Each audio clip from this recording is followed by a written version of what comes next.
The wall at Jericho was an impenetrable force to any army that was trying to overtake the city.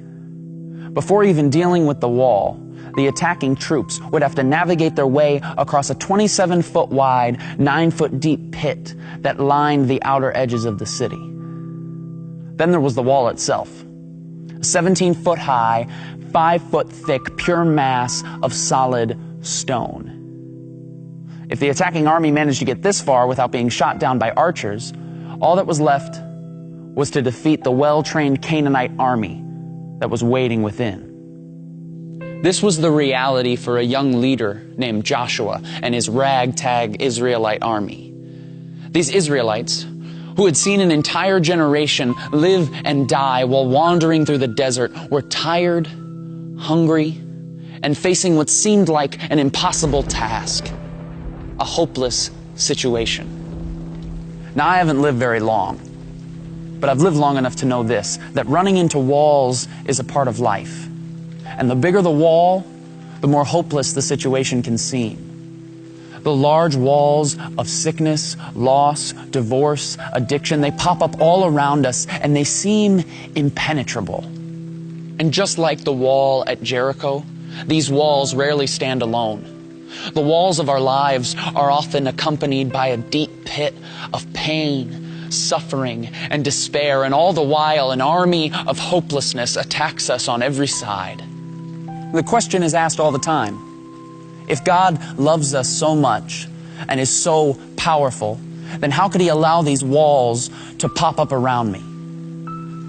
Now, I don't pretend to have the answer to any of those questions, nor do I pretend to understand just how deep or dark your suffering has been. I simply want to suggest that maybe God does His best work from seemingly hopeless situations.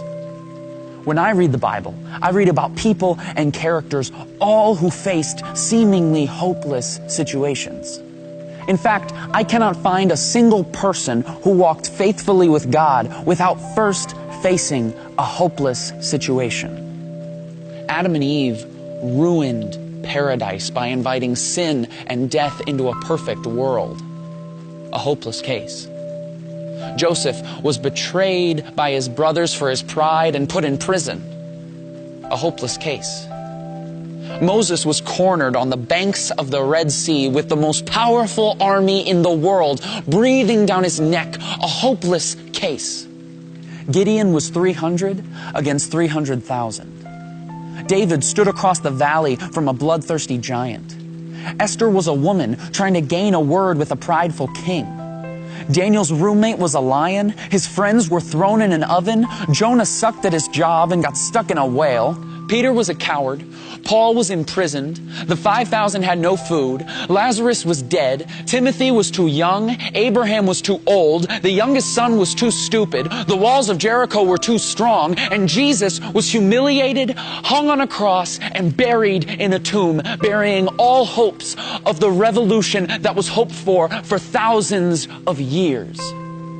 Now, everybody was ready to close the book on these stories. The end, game over. But if there's one thing we learn from the Scriptures, it's that we can never place a period where God has placed a comma. Because when all other options have been worn out, when circumstances couldn't get worse, when everything else has failed, get ready, because that is exactly where God shows up. Because Joseph became second in command. The Red Sea parted. Gideon won without lifting a weapon. Goliath's head was on a plate. Esther spoke and the king listened. Daniel tamed the lion. The oven felt like room temperature. Nineveh repented. Peter became the rock.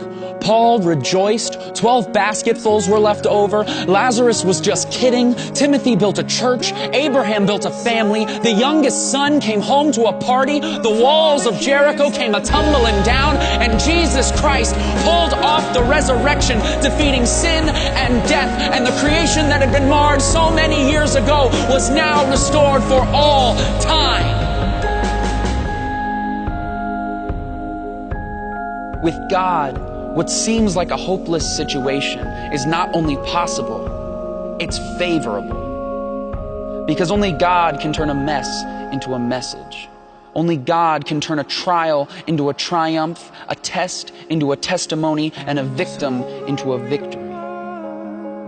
His power is made perfect in weakness. So let us rejoice in our trials and hold unswervingly to the hope we profess, because he who promised is faithful, was faithful, and will always be faithful, no matter how hopeless the situation.